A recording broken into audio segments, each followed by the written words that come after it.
অচক্ষ নামাজ পড়েই ভেবে বসবেন না যে অনেক কিছু করে ফেলছে। এক চিল্লা দিয়ে মনে করে ফেলবেন না যে দিনের জন্য অনেক কিছু করে ফেলছে।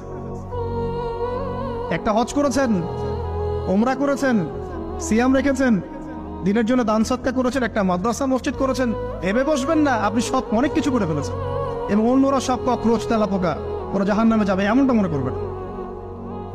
জানি না আমরা যে কার আমলের কতটুকু আল্লাহর কাছে কবুল হচ্ছে।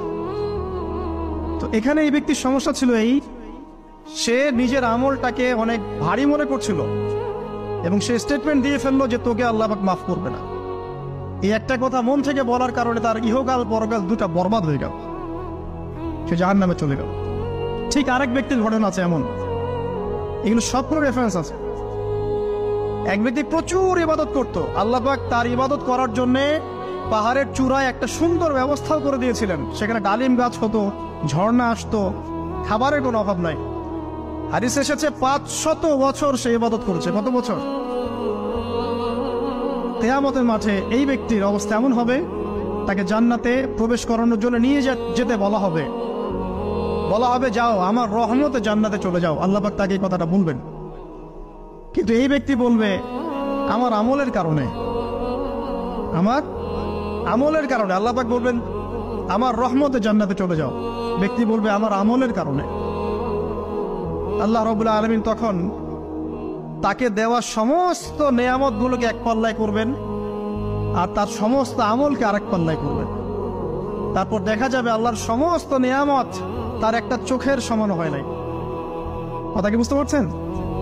একটা চোখের যে নেয়ামত আল্লাহ পাকের, সমস্ত আমল ও 500 বছরের ইবাদত এতটুকু হয়নি। তারপর তাকে বলা হবে ওকে জাহান্নামে নিয়ে যাও। এবার জাহান্নামে যাওয়ার সময় সে বলবে আল্লাহ তোমার রহমতে আমাকে মাফ করে দাও।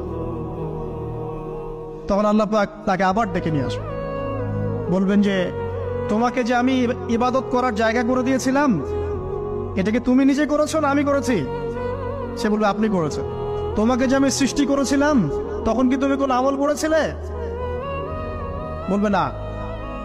তাহলে তোমাকে যে সৃষ্টি করেছি আমি, এটা কি তোমার আমলের কারণে? না। তোমাকে সারা দুনিয়াতে এত নিয়ামত দিয়েছি, এটা কি তোমার আমলের কারণে? সে বলবে না।